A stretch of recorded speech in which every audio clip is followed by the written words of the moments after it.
changing prison culture through mentorship, community, and accountability. That accountability part is huge, man. Like when someone else that you look up to is just like as your peer or your equal, or maybe even like you like look up to him as a mentor. When that person tells you like, hey man, you're messing up right now. Like you deserve much better for yourself. You take it like serious. Like when it's just the cops telling you, hey, you need to stop that. You're like, all right, But when someone that's next to you that you respect and that that truly is in the same situation as you and says, hey, you need to stop that, or you can do something different with your life. Like you can actually be something great. As soon as you start telling them that, they believe it. They start believing in themselves just a little bit. And then when you light that fuel, like people love it, and they start like kindling that fire, and they start putting air to it, and it starts to grow. Stories are powerful. Welcome to the Rise, Recover, Live podcast, brought to you by The Phoenix. This is a space where people impacted by substance use can come to share their story of strength and resilience, get open and honest, and inspire hope and build community through shared experience. We'll be talking to people in our community on their own recovery journey and shine a light on the topic of recovery in all its forms. Maybe you'll hear some of your story in theirs. Let's show the world that together we rise, recover, and live. Hello, everybody, and welcome to another episode of Rise, Recover, Live, the podcast. We are your hosts, Bryce III. And Liz McKean. Hey, Liz, how you feel? Hey, I like how you dragged that out, just like I dragged mine out. I was watching, trying to match.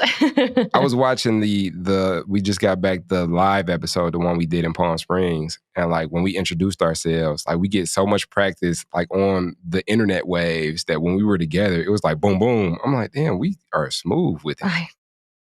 It's amazing. It's amazing how different that feels because there's no delay. There's no, like, you're right there out in front of me. I think we got a little giddy about the whole being actually in physical, like, space together, though. So. Oh, yeah. I get giddy now just thinking about it. I know, me too. It's really fun. We'll do more of those for sure. Who do we have here today? Well, today we have one of my favorite people, also an incredibly humble person, because when I asked how to introduce him, he said, I'm just Nick Wells. So this is Nick Wells, who also casually is one of the founders of a really incredible organization that I can't wait to talk about, Redemption Road, which we'll also refer to as RF2. He is also currently the president of that organization. And we're going to hear all about that, hear all about his story. For now, I just want to say hi, Nick, and hear how you're doing today. Hi, welcome. Thank you very much. I'm glad to be here. I wanted to do this for a long time, and finally my schedule opened up where this is perfect. Yeah, you're a busy guy. I know. Really appreciate you taking some time. It's just always fun to be able to spend some time talking to you and be able to share it with the community is an even bigger treat. So super grateful. Well, thank you. Welcome, Nick. Welcome, Nick. Liz has spoken so much of you and all great things. I'm excited to get to know you through conversation today and in person soon.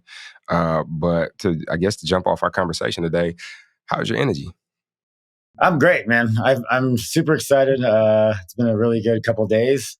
I'm pumped up. I've been looking forward to this, but just in my personal life, a lot of things are going good and moving on the right track. So it's been a really good week.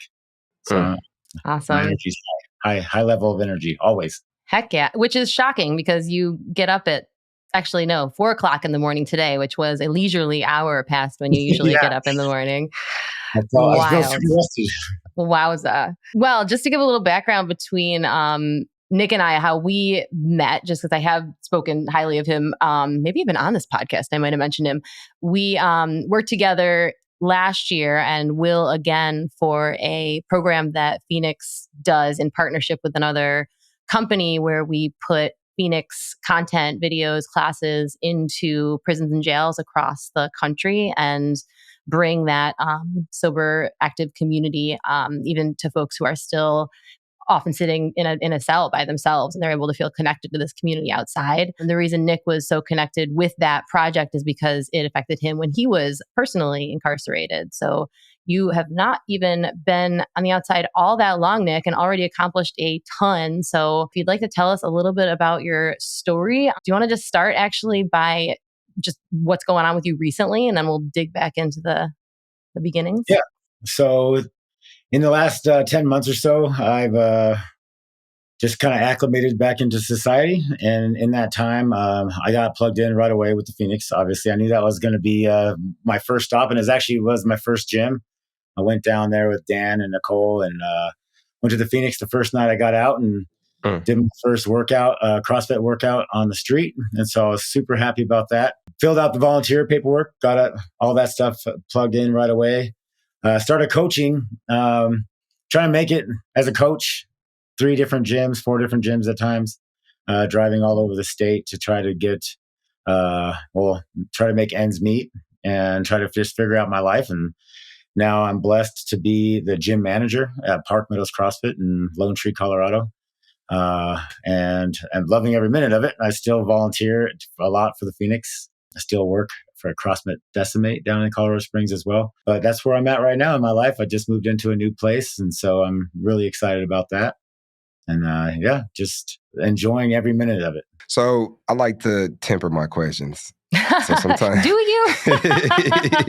Sometimes I like to strategically place them, but I think one of the first things that comes to mind, and I think in a previous conversation that Liz and I had regarding you, like just in this conversation, like you've mentioned that you're the president of this organization, you are the gym manager at this organization, you're coaching at this organization.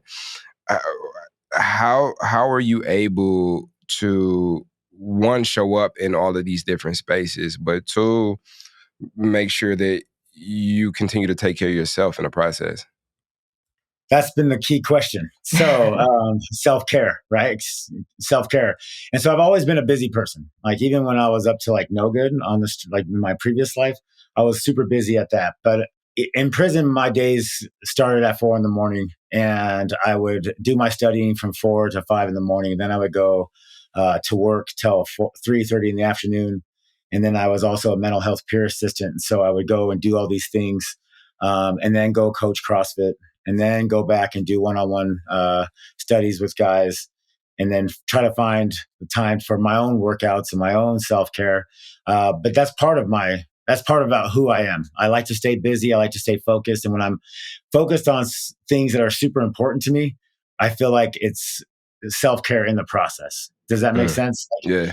Coaching CrossFit, I get to see the gains, and I get to see the benefits and the physical benefits and the emotional and health benefits in other people, which translates to my own sobriety. It translates to my own like self-worth. And so although I'm super busy, I feel like I'm in the exact realm where I need to be. And then Redemption Road CrossFit and Redemption Road Fitness Foundation, taking over that as president has been, one, I'm really honored that they asked me to do it. And two, that I see a vision for it. And I'm like, okay, well, I know how to implement it because I've been around since the very day it started.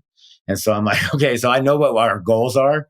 And when other people that bless their hearts, they've all came in and helped us build this organization from the ground up. We didn't have access until recently, when like myself and my friend Taylor, who's the vice president, have just gotten out. And so now we're out here.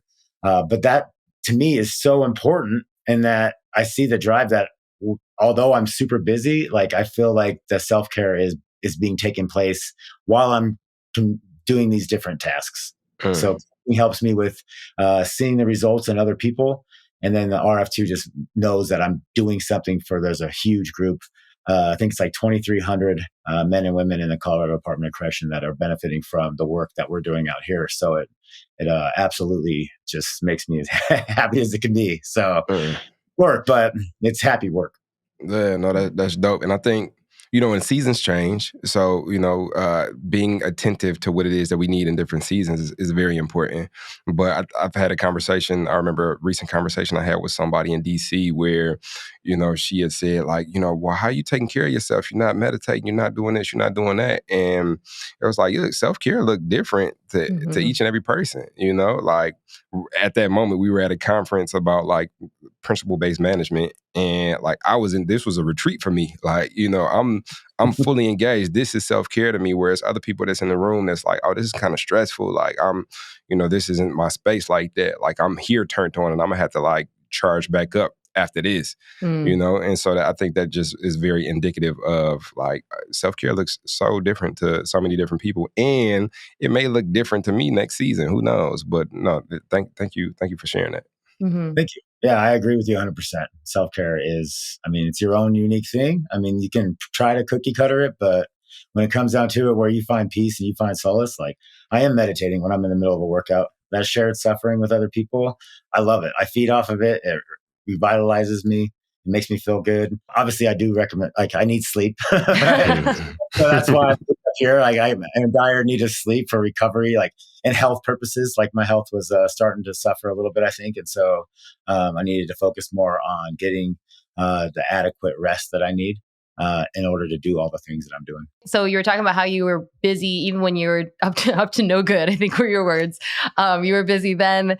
And then, you know, obviously they came a little bit to a screeching halt, I'm sure, when you were serving time. But when did that shift? Because not everybody, you know, gets to prison and is like, I'm going to immediately start, you know, studying and working out and then like supporting other people. Like I would imagine that wasn't like, you know, one moment to the next moment. Like, how did that shift happen? Because I know, you know, recovery is part of your story too. Like like addiction's part of your story. So how and when did that shift happen?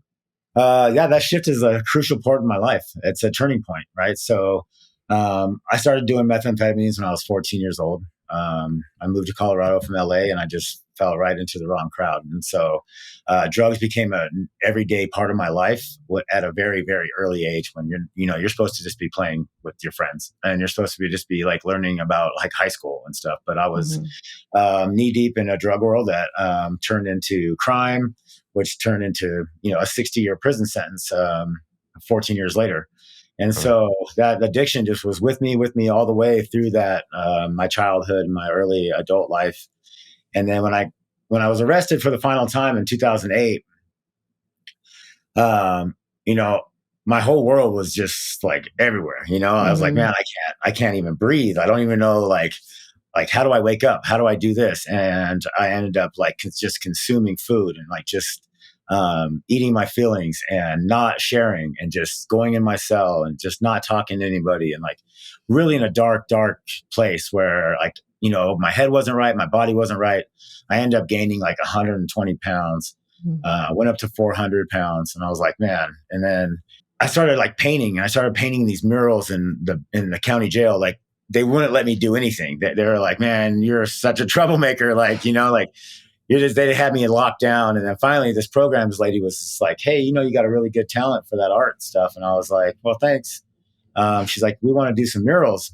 And I was like, all right, like I'll do it. I was like, but one condition. She's like, what's that? I was like, give me a radio. You know, like I haven't heard music in 2 years. I'm going crazy in here. You know what I mean? And so they gave me a radio and I just painted every program room in that county jail. And I started to feel good about myself when I was doing it. You know, I was like, oh man, I started to feel good. And a friend of mine came in who had knew me previously and was like, dude, what happened? I was always a big guy, but like, he's like, what happened? He's like, you look like you ate your former self, you know? And I was like, look, man, I have like 103 felonies and I'm looking at the rest of my life in prison and life sucks, you know? And he was like, look, we're going to change. We're going to change this right now. I went out, started working out with him and I was like, man, like it was so quick. Like something just like triggered in my brain. Like you don't need to do any of the stuff you were doing. You don't need to worry about your life. You need to start focusing on like what you can do. Yeah. And I stopped making excuses and started just, really having the belief like, hey, you can do this. Like no matter what, like your life, I'm going to prison, accept it. Like you got to this point. This is what's going to happen. Like, how do you change that? So I started just working out every day. I started reading every day. I started like just really focusing on like myself, like learning stuff I never learned because I didn't pay attention at school, reading everything I could get my hands on, working out continuously. And then when I got to prison, that mindset was drilled in my head. I was like, okay, like you got to do something different. And I started looking at the culture and seeing what was really happening. And I was like, man, this sucks, you know? Like it was full of racism and gangs and drugs. And I was like, that's not who I am. That's not my life. And so like trying to find a trail in that kind of chaos was hard to do. But I found another guy the co-founder of RF2, Damien Arguello, who was on that same exact mission. Just like he was always his face was always in a book. He was always working out. And he introduced me to CrossFit, and I was like, man, I fell in love with it. It just, everything started clicking. And so I was like, you know what, like, this is what I want to do. And people started taking notice, and more and more people started getting involved. And it just kind of like organically formed into this program that we now call RF2. But yeah, to get to your point, like, I just started doing that. I was like, I knew that in my mornings I had to do this. And so I had a window to study, and I would study then, and I would go to work. And then I would come home, and then my case manager was like, hey, I think you'd be perfect fit for this mental health peer assistant program. I think the way you talk to people, the way people look up to you, and you relate to every different social aspect of incarceration. He's like, you would be perfect for it. And I loved it. It changed my whole view on mental health. It changed my whole view on prison. And I started really like focusing on that. Yeah. And it just took up all my days and nights. Well, and you say that, the program started organically, but like, once again, like, you're an incredibly humble person, but it wasn't entirely organic. Like, you didn't just find that path, like you paved it, and you reached back to invite other people onto it. Like, I remember you telling me a story last time I saw you about, I'm going to get it wrong, so you're just going to have to correct it for me. But basically there were some people that were just being given up on, like particularly in people who were suffering with substance use disorder still while they were in there. And it just felt like people were being kind of just tossed aside. And you were like, no, like, bring them to me. Like, give me some time. Like, you were like, I'm up for this challenge. And absolutely. Talk about that. So you're referring to our FAST program. So a FAST is a fitness and sobriety training. This is actually how I found the Phoenix. I knew that I got sober through fitness and the community that brought. Right? The shared suffering, the same things I find solace in now is the same things that got me sober. It keeps me sober. There is a huge drug problem inside every prison in the country, but especially in Colorado's Department of Corrections, it's running rampant. So yeah, administration, the people that continuously get in trouble, they're just told, nope, you can't work out, you can't do this, you don't have any liberty, you're choosing this, these are the consequences. But those consequences have adverse reactions, right? Like, it just fuels more negativity, because now you don't ever get to go outside. When you do get to go outside, you're so angry, fights happen, pent up aggression, and people just need a positive outlook, outlet. I went to administration. We were like, hey, we want to start, give me the worst of your worst. Like, give me the people that you have deemed like unsavable and give us a chance. And so they were like, there's no way. They're not even allowed to touch the weights. And then the warden was like, well, we'll rewrite the AI, which is administrative regulations that govern like closed custody offenders working out with weights.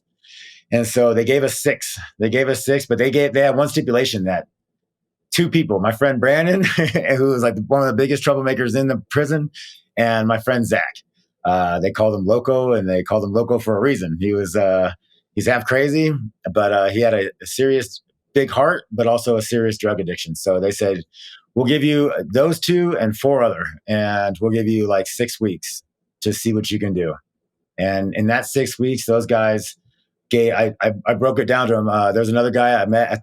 He's one of our very first guys, and he was actually at the Phoenix up on Champa. His name's Lars. Great kid. And we told him, we're like, look, you guys are the test dummies. You guys are going to pave the way for the rest of everybody. And if we mess it up, we mess it up. But it all lies on our shoulders and your shoulders. And those guys came through in a clutch, and we came through, and we just worked with them one-on-one. And we did kind of pave the way for that with RF2. Like, we laid the groundwork at Lyman, and now it's in 11 facilities. There's 87 people in the FAST program at Lyman now. We went from 6 to 87. There's 6 coaches. They have recovery meetings twice a week.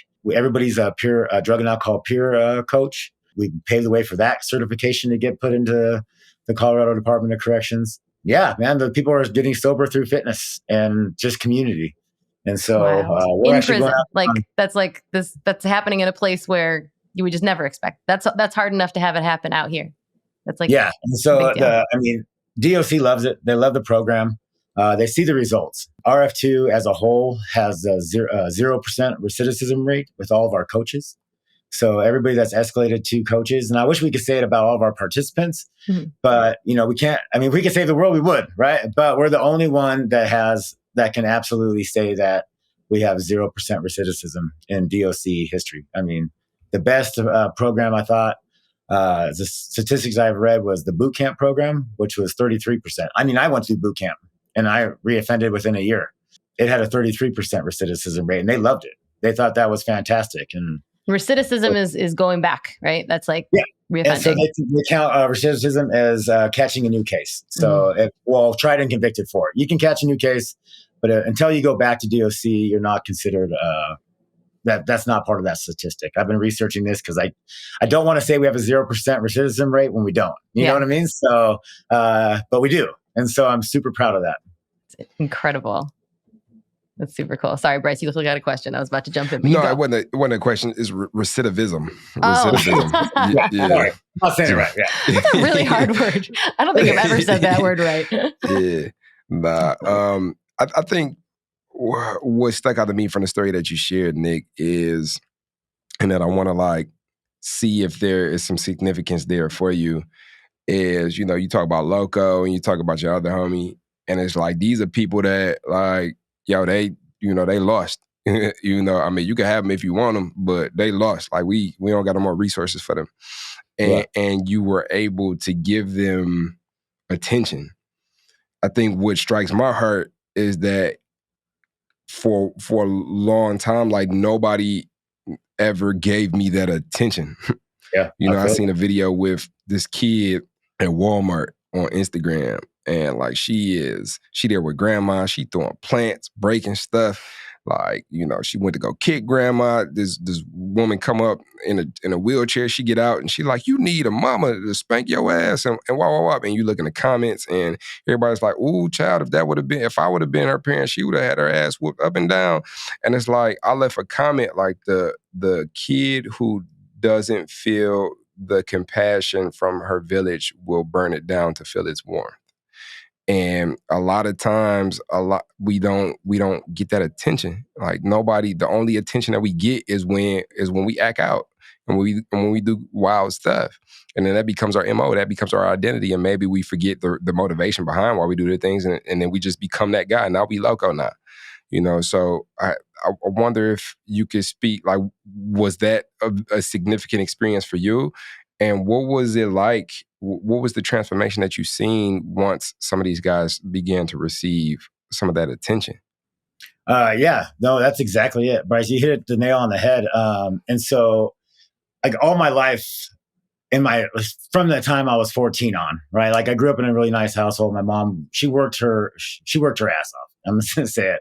She went to work at 3 a.m. She didn't get home till 9 o'clock at night, but she was trying to provide for me and my sister and my brother a life that we deserved, right? And we moved here, and, my whole life, I just felt like I was an outcast. I didn't feel like I belonged in Colorado. I didn't feel like the best way to say it is the island of misfit toys or a lost boy. I didn't feel like I had any type of identity as myself. You know what I mean? And when I got to prison, I saw those people like that, right? That people just forgot about them. They didn't, Loco, for instance. He started calling himself Loco. We wanted to give them, let them know that they are worthy. They are a human. They are great. There is infinite something inside them that someone loves and I love, and that we wanted to show them that. And so showing them that they are something, showing them that they could do something better. I felt like everybody has an inherent want to be held accountable. And that's our mission statement, right?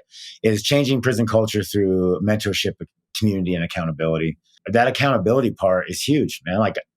When someone else that you look up to is just as your peer or your equal, or maybe even you look up to him as a mentor, when that person tells you hey man, you're messing up right now. You deserve much better for yourself. You take it serious. When it's just the cops telling you, hey, you need to stop that. You're all right, But when someone that's next to you that you respect and that truly is in the same situation as you and says, hey, you need to stop that, or you could do something different with your life. You can actually be something great.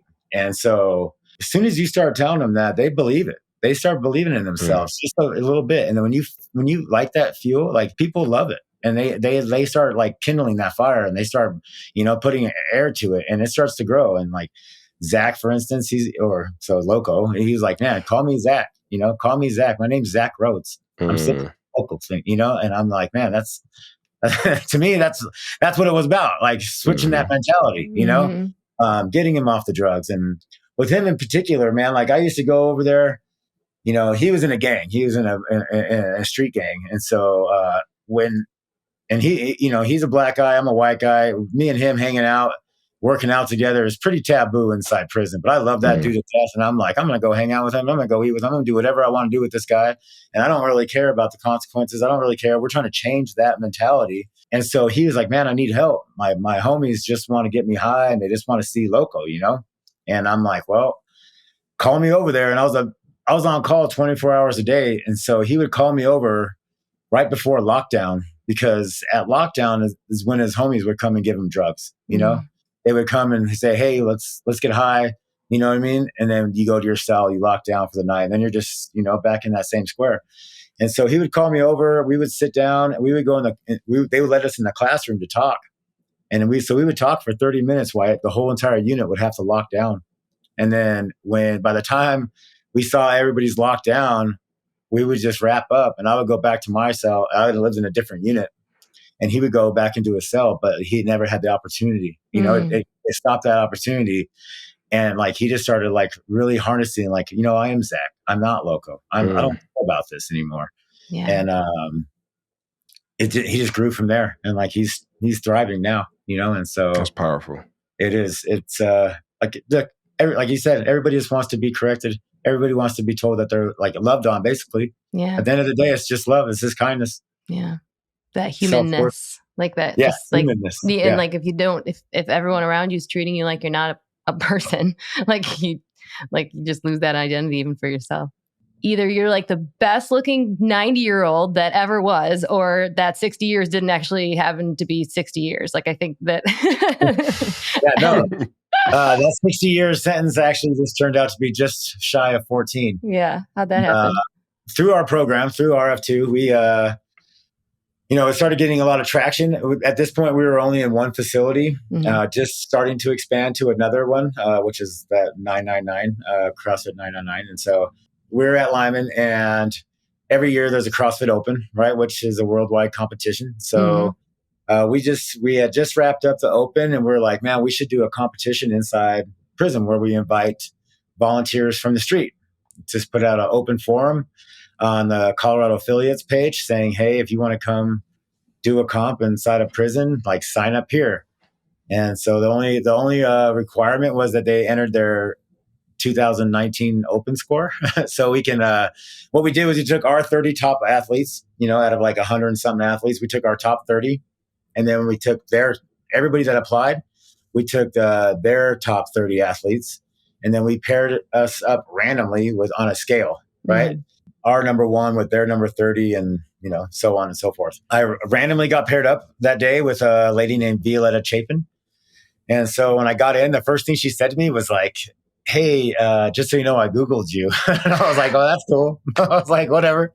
I was like, yeah, I was a car thief, And she's like, yeah. And she's like, just out of curiosity, nothing. Yeah, I didn't really care what I found. I was just curious to know more about you before I got there. And I was it's a beautiful way to start a friendship. Hey, I Googled you. And, you guys, actually, I told you this when we met. Like, you guys look so alike. You guys are so similar. Oh, that's right. I remember you said that. That's funny. Exactly. Like, the second thing she told me was, hey, do you see that blonde girl over there? And I was like, yeah. And she was standing with my friend Pete, another one of the founders of RF2. And she was like, well, no matter what happens today, we have to beat her. And I was like, why? She's like, she's the prosecutor out of the county I work for. And I was like, oh, yeah? I was like, you're a lawyer? She's like, yeah. And I was like, well, cool. I was like, we'll beat her. I promise you.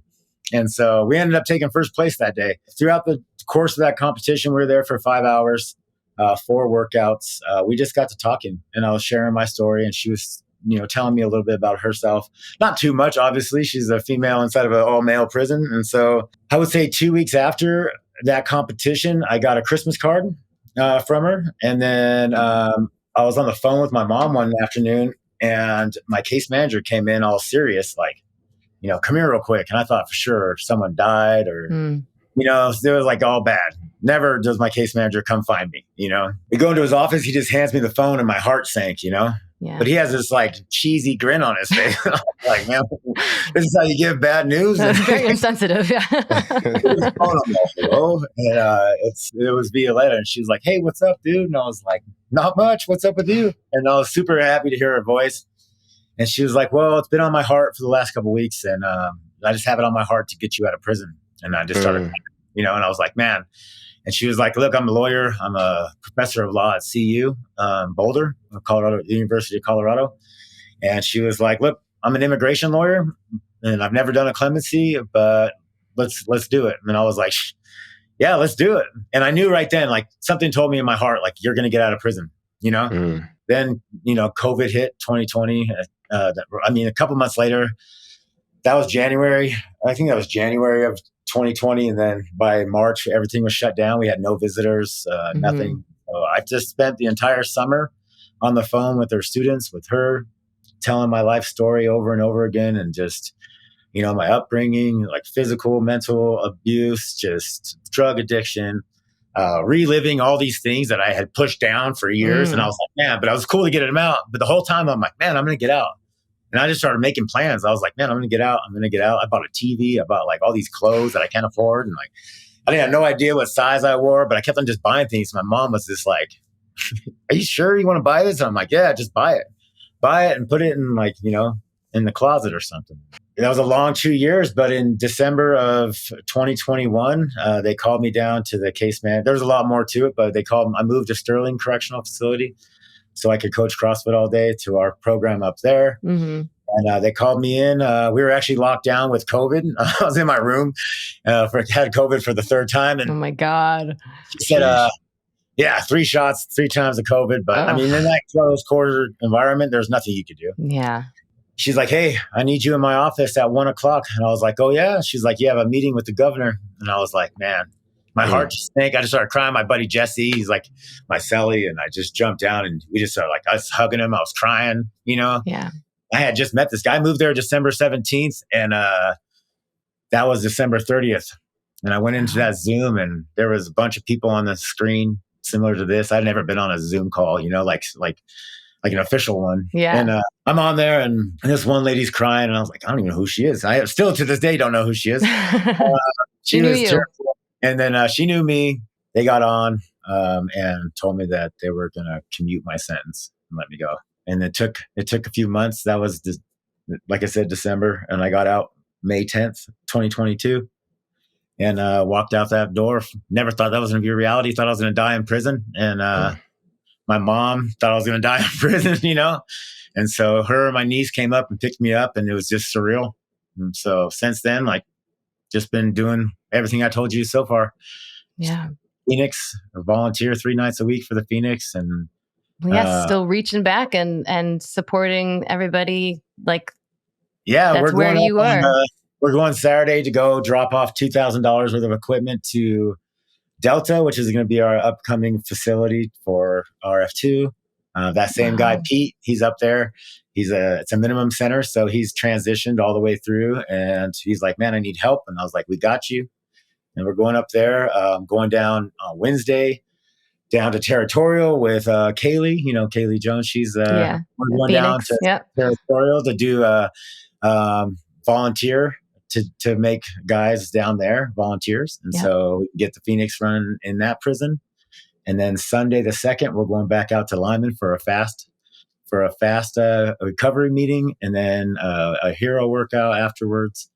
And so, I love it. I keep on just every day I wake up and someone's calling like every 5 minutes from the prison, like, "Hey, what's up?" And so we're trying to coordinate it. We're trying to get everybody volunteer for the Phoenix so that when they get out, like people are just starting to get out. So we're like, hey, and even if they don't get out, like people that are doing life, there's a lot of guys like the founders of RF2, they're not getting out. Cruiser will get out soon. Damien will never get out. I don't want to say never, but he has a hard road, but he's not slowing down one bit. Yeah. And so we're just trying to get everybody paving the way. So either they get plugged in with RF2 right away, obviously, but also that they can just jump right on that calendar. And we have level 1s and level 2s getting out of prison, and they can just pick up a Phoenix class and just great. hit the ground running, man, because this community, you guys have just totally embraced me,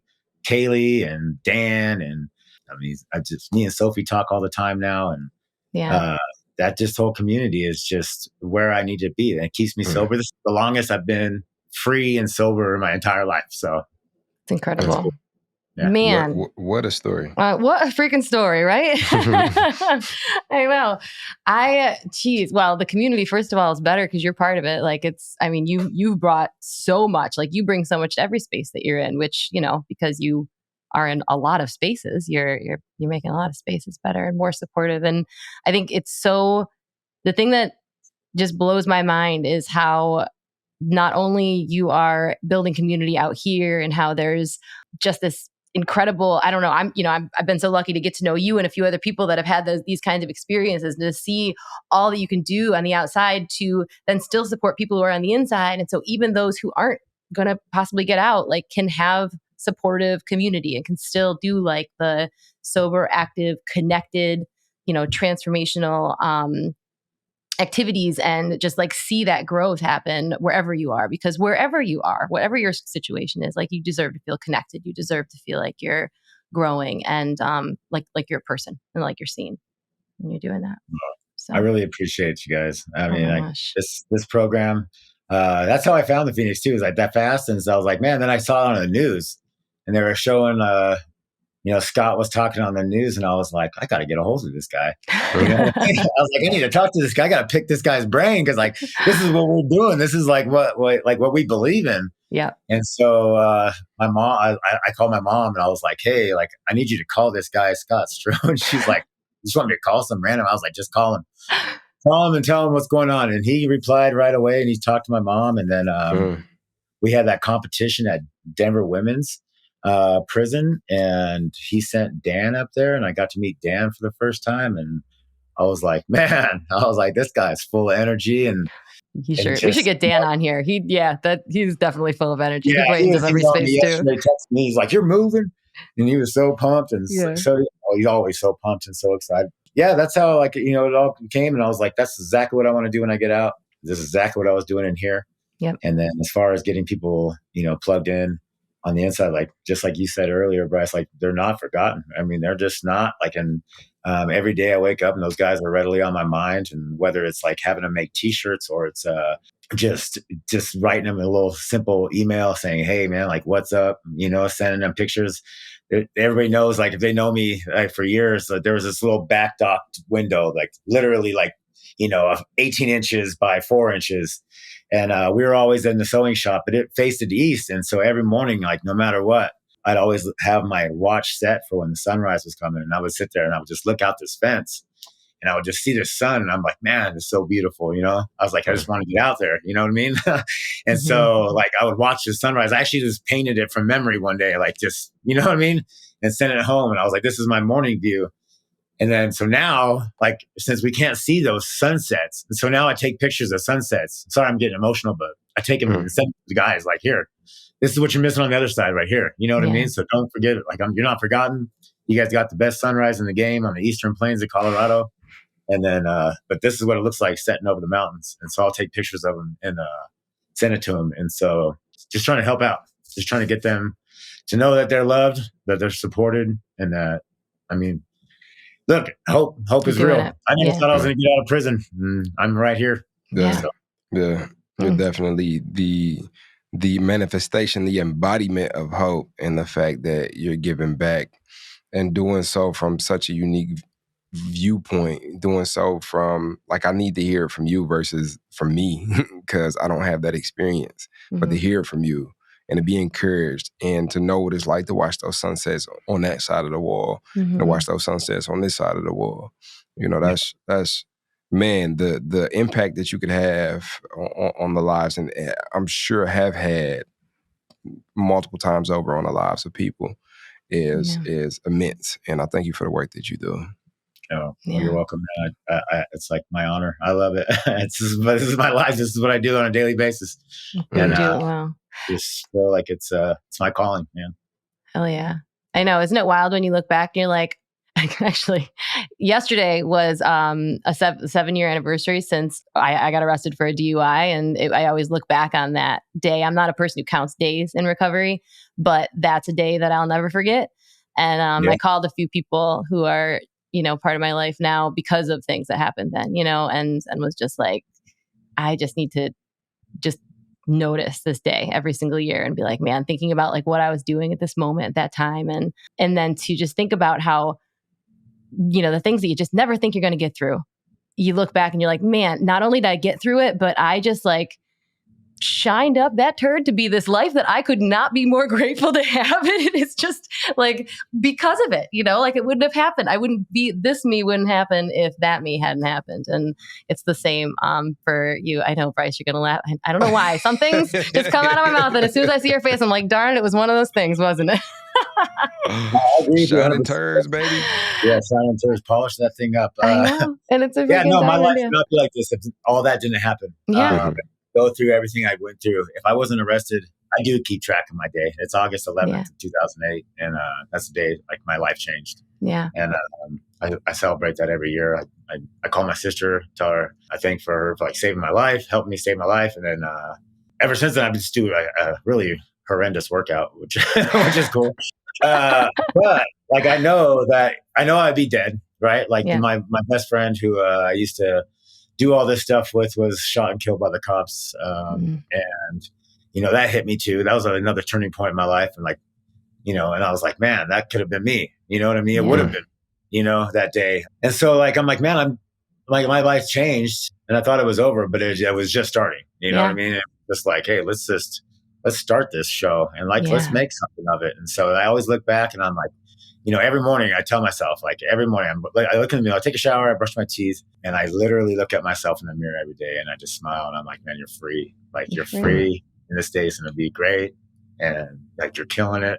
You know what I mean? How tired I am. I'm like, man, but I just I can't laugh. And I'm thankful for everybody that was put in my life. I'm thankful for my friend that came into the county and was like, what happened to you, dude? I'm thankful for my friend Damien, Violetta, you know what I mean? My mom, who's been there like a rock through my entire life. You know what I mean? She's seen like, just waves and waves. And like, I don't know how moms do it. Moms are the VIP of this show. I will say that for sure. Moms are the VIP of Rise, Recover, Live. I know. It's so true. I think too, being here, like in this pocket of gratitude and looking back, like I think this is the perfect segue as we wrap up into the question. The question. Yeah. We ask everybody, Nick, at the end of this show, some similar version. It always comes out a little different, but what might be a message you would give to a previous version of yourself without any kind of rules around that? Could be any kind of words you might send. Just own it. Love yourself. Figure it out. Love yourself. Look, until I spent so many years not loving myself. And when I finally realized, like, I can't possibly love another single soul until like I'm super happy with the person I am. You know what I mean? Like all my faults, all my flaws, imperfections, like just love that. Love it. Own it. I do. You know what I mean? And I'm like, man. And so if I could tell myself back when I was a kid, like, hey, love yourself enough to not do that. Love yourself to give back. Love enough to help others, because that's my calling, right? Is to help others. And you can't love or help anybody else until you love and help yourself. So that's what the advice I'd give myself for sure. Perfect. And you're giving it to all these other people. You're out there just like reminding them that they're loved no matter where they're at. Well, I'm pretty sure everybody who listens to this loves you very much too already. And they're probably wiping away tears because I know that's how everybody's feeling here. And they are going to definitely want to learn more and know what they can do to support the work you're doing. So, well, if they want to learn more, they can always email me at nick@rf2.org. They can reach me. That's my foundation email. And also, I mean, I'm on the Phoenix app. Hit me up. Heck yeah. Awesome. If you need to know more, if you want to know more, want to talk, want to hear more, just email me. I'll respond right away. Amazing. Yeah. And we'll definitely link that information and any other information, any websites or whatever that might be helpful in the show notes. And yeah, I would imagine you'll probably get some messages because, I feel like so often folks like feel overwhelmed by the amount of suffering that's happening in the world and the amount of people that are in pain and feel helpless, and sometimes that helplessness stems from not being able to reach the person that maybe is right in front of you.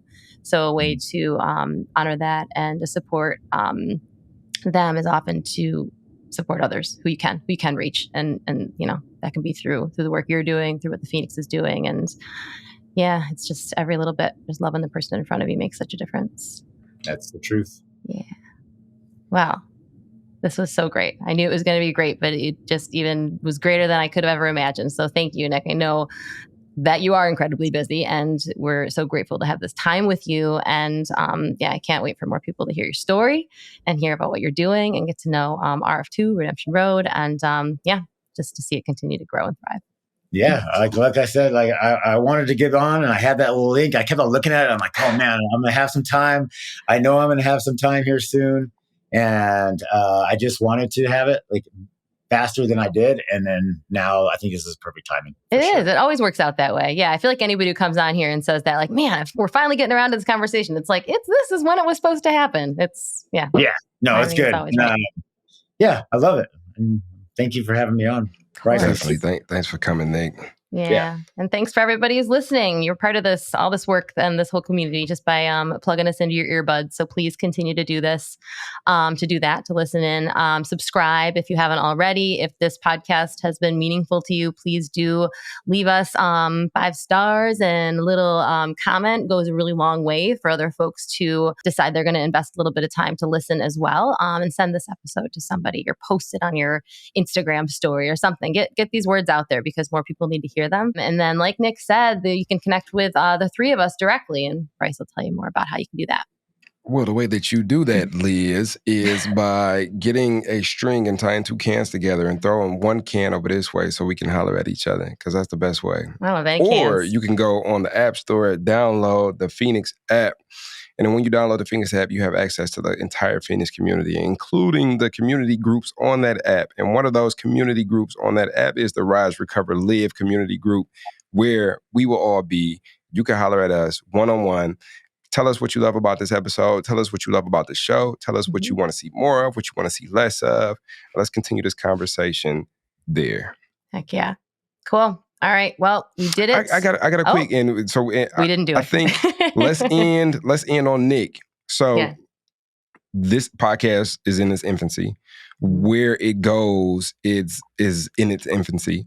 And I imagine that one day soon, hopefully, that our podcast will be inside, these prisons and places where, people are experiencing some of the things that you've experienced. So how about let's try something different for the first time ever in the show's history. How about you take us out, Nick, by saying something to that person listening on the inside, giving them some words?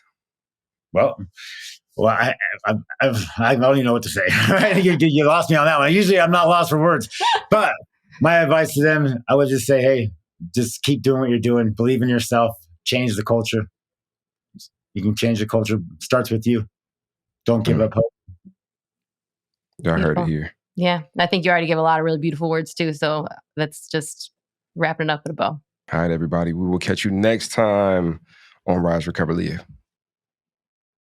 So now you're excited. Bryce, Liz, how do I get involved with the Phoenix? Well, my friend, it is super simple. We actually have an app.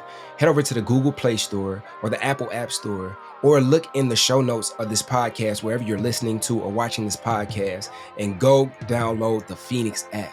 The Phoenix app makes it so easy to find classes that are near you or to access our virtual class schedule where you can hop on from the comfort of your home.